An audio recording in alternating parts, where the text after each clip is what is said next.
মালাটাকে কি দোলালে কি বলে যাবে? পরিচয় দাও। গোবিন্দ বলছে আমি কে জান? আমি পথে মহাদানী বিদিত সংসারে গো, আমি পথে মহাদানী বিদিত সংসারে গো, আমি পথে মহাদানী বিদিত সংসারে গো, আমি পথে মহাদানী বিদিত সংসারে গো।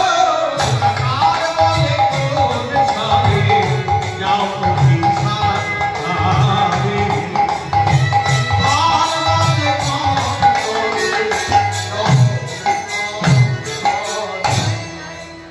তুমি কে? গোবিন্দ বলছে আমি জানি। এত দানি কাকে বলে বলুন? ভয় কোন কারণে? দানি কাকে বলে? গোবিন্দ বলছে আমি জানি। দানি কাকে বলে? যে দান নেয়। একটু জোরে বলুন যেন সবাই শুনতে পায়। দানি কাকে বলে? যে দান নেয়। হ্যাঁ দেখছেন খুব চতুর আছে। আমি প্রথমে জিজ্ঞাসা করলেন দানি কাকে বলে, বলছে যে দান করে। তাহলে দাতা কাকে বলে? যে দান করে তাকে দাতা বলে। যা দান করে, যে দান নেয় তাকে বলে দানি। গোবিন্দ বলছে সারা জীবন তো আমি দিয়ে গেলাম, তোমরা এলে জগৎ সংসারে সব সুখ ভোগ করলে, কিছু তো আজকের জন্য দাম নাই। এবার যাওয়ার সময় আমাকে দান করতে পথ ছাড়ে বলে আমি দানি হয়ে দাঁড়িয়ে আছি। তা বলছে তুমি দানি হওয়া কিছু লাইসেন্স টাইসেন্স আছে? এখনকার দিনে গুরুত্বপূর্ণ কাজ করতে গেলে সরকারের ঘরে লাইসেন্স বানাতে হবে। আগেকার দিনে তো সরকার ছিল না, রাজাদের কাছে বন্দোবস্ত লেখাতে হতো, যার নাম হচ্ছে পাট্টা। বলছে কই দেখি কিছু প্রমাণ আছে তো? কে তোমায় করেছে দানি কেন দেখি পাট্টা হে, কে তোমায় করেছে দানি পাট্টা হে, আগে দানি নও হে ধরি নইলে তুমি খুনা, আগে দানি নও হে পাট্টা দেখাও। গোবিন্দ বলছে কেন দেখে আমাকে দানি বলে মনে হচ্ছে না? বিধে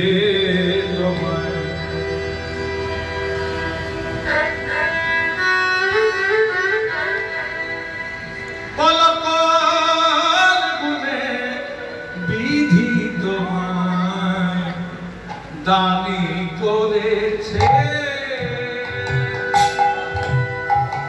দানি করেছে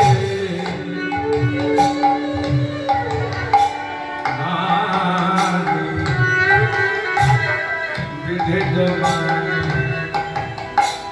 দানি করেছে। ও বলো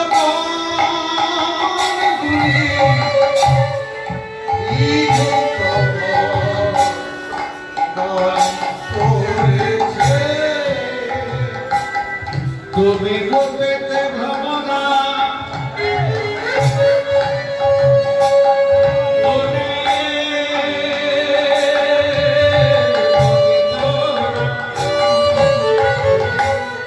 তোমার ধনেতে ধবলি বসতি আছে,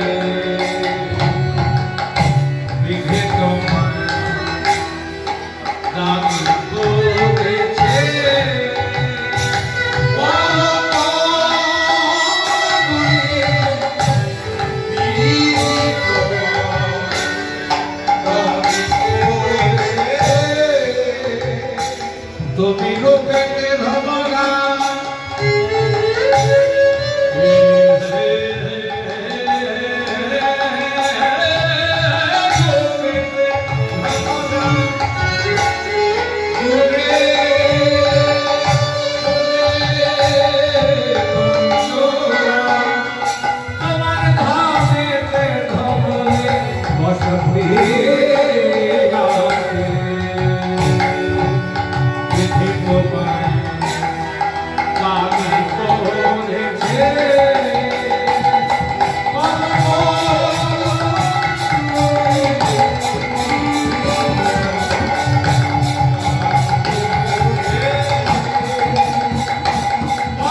আছে, গোবিন্দ বলছে তো গুণ নাই।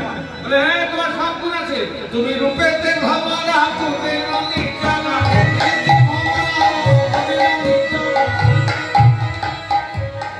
দেখো গোবিন্দের গায়ের রং কেমন ছিল, হ্যাঁ দেখেছেন গোবিন্দকে? বলে তো দিলেন কালো। জয় রাধে। গোবিন্দের গায়ের রং কেমন ছিল দেখছেন? যজনকে জিজ্ঞাসা করবে ভয় কজন তো রকমের বলবে, হ্যাঁ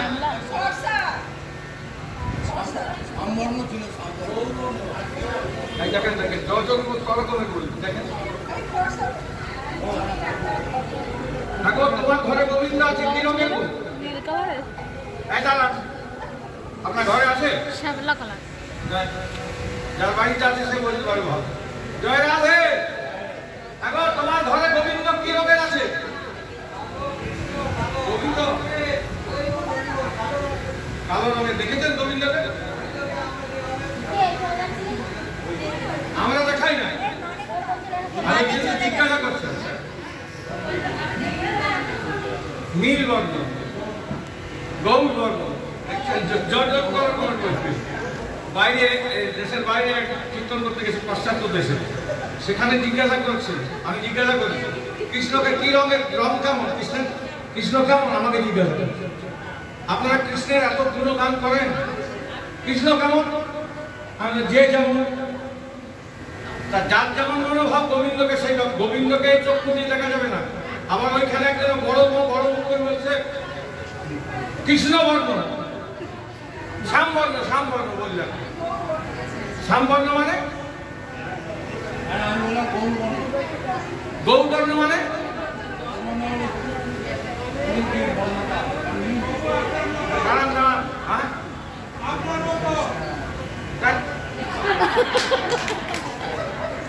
গৌবর্ণ মানে বলতে হবে। শ্যামবর্ণ মানে আমরা বলি কালো বলতে একটু সংকটবোধ হয়, ওই জন্য বলি শ্যামবর্ণ। শ্যামবর্ণ মানে কালো নয়, এটা জেনে রাখুন। আর গৌরবর্ণ মানে ফর্সা নয়।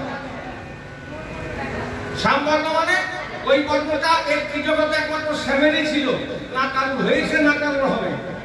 আর গৌরবর্ণ মানে একমাত্র গৌরেরই ছিল, আর কারুর হয়েছে না হবে। ওই জন্য গৌরবর্ণ। গোবিন্দের গায়ের রং কেমন ছিল জানেন? শ্যামলকান্তি চৌরাম। মানে শাস্ত্র বলছে কৃষ্ণের গায়ের রং ছিল কোটি সূর্যকে একত্রিত করলে তার যেটা জ্যোতি সেটা কৃষ্ণের একজন আমার। ভালো করে বুঝতে পারছেন তো? 1 কোটি সূর্যকে একত্রিত করলে তার যেটা জ্যোতি সেটা কৃষ্ণের একজন না। একটা সূর্যের দিকে চোখ করলে কি হয়? সূর্যের দিকে যদি চোখ করে অন্ধকার দেখি, কিছুক্ষণের জন্য দৃষ্টি শক্তি হারিয়ে যায়। কেন? ভানু সত্তা আছে বলে, তাই তো? অন্ধকার দেখি একটা সূর্যের দিকে। অন্ধকারের রং কেমন? কালো, ওই জন্য বলে কৃষ্ণ কালো। কৃষ্ণকে চর্মচক্ষু দিয়ে দেখা যাবে না, অন্তর্দৃষ্টিতে অনুভব করতে হবে। জয় রাধে। আর কৃষ্ণ যে কালো কালো বলেন, কালো নয়, কৃষ্ণ কালো নয়। জয় রাধে।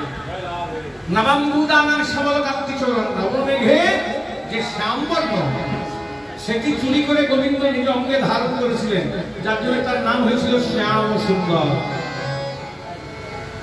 হে শ্যাম সুন্দর, তোমায় আমরা প্রণাম জানাই। যাই হোক, তা গোবিন্দকে বলছে কি সুন্দর তুমি দেখতে, তোমার কত গুণ হে। রূপটা কেমন? ভমরার মতো কালো। আর গুণটা কেমন? নবনীচ। মাথাটা উপর দিকে করে কি সুন্দর দেখতে। তুমি রূপেতে ভমরা তুমি নবনীচ।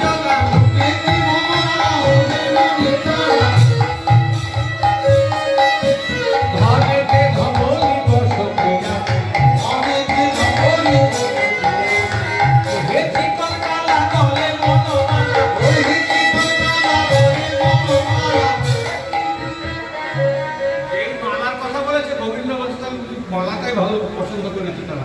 আবার মালাটাকে মালা চালাচ্ছ কি তুমি? অবলা মজা